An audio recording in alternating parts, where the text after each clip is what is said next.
Monsieur le Président, mes chers concitoyens, puisque c'est la mode des coups de gueule en selfie, je voudrais passer le mien. Nous ne sommes plus en démocratie, nous sommes en monarchie gouvernementale. Je suis une ancienne militaire, j'ai servi mon pays de mon plein gré.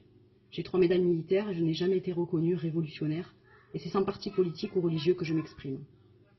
En tant qu'ancienne militaire, donc, je constate que nous nous pavanons le 14 juillet. Mais souvenez-vous au moins de ce que nous commémorons lors de notre fête nationale, la prise de la Bastille. En 1789, la France était très endettée.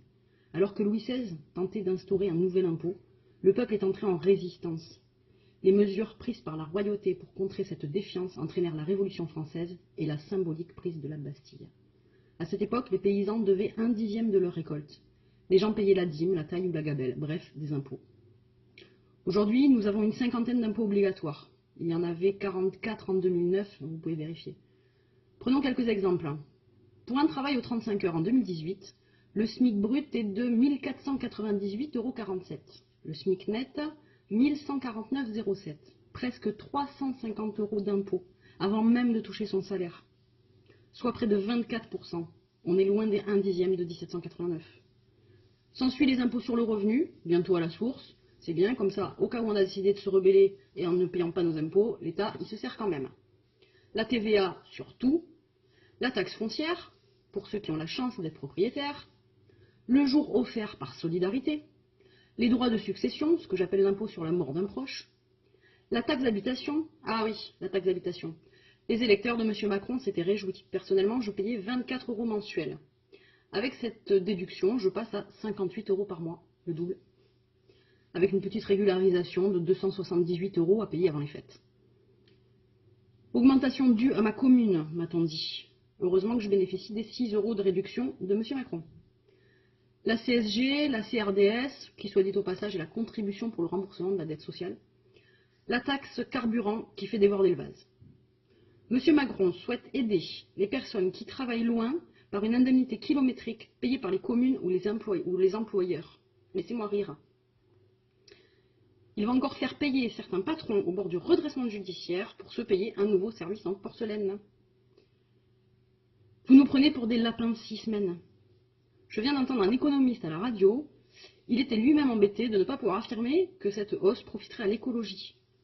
Il s'excuse en précisant que nous tentons de nous rapprocher du modèle scandinave. Très bien. Alors pourquoi ne pas le prendre en modèle également pour permettre aux mamans de rester avec leurs enfants jusqu'à l'entrée à l'école? Vous n'assumez pas. Vous dites à la télé, c'est pas Bibi. Excusez-moi, mais c'est bien Bibi le chef de l'État.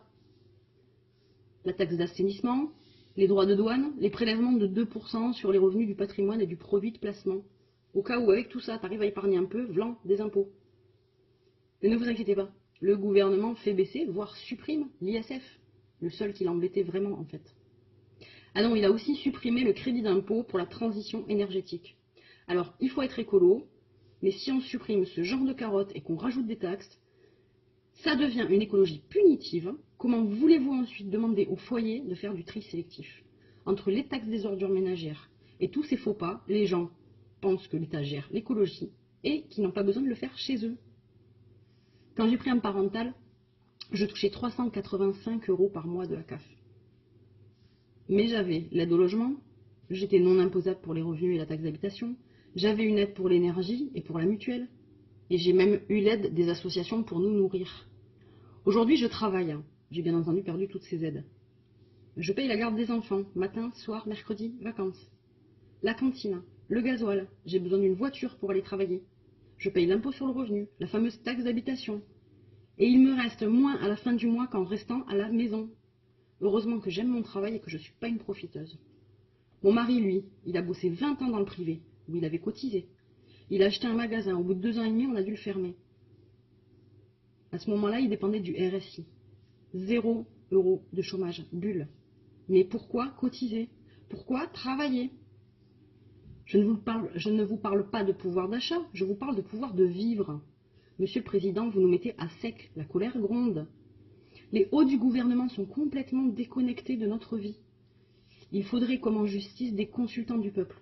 Pas des ministres eux-mêmes issus des familles les plus aisées, non. Des gens qui vivent la merde, pardonnez-moi l'expression. Ceux qui ne travaillent pas et ceux qui ont l'impression de travailler pour rien.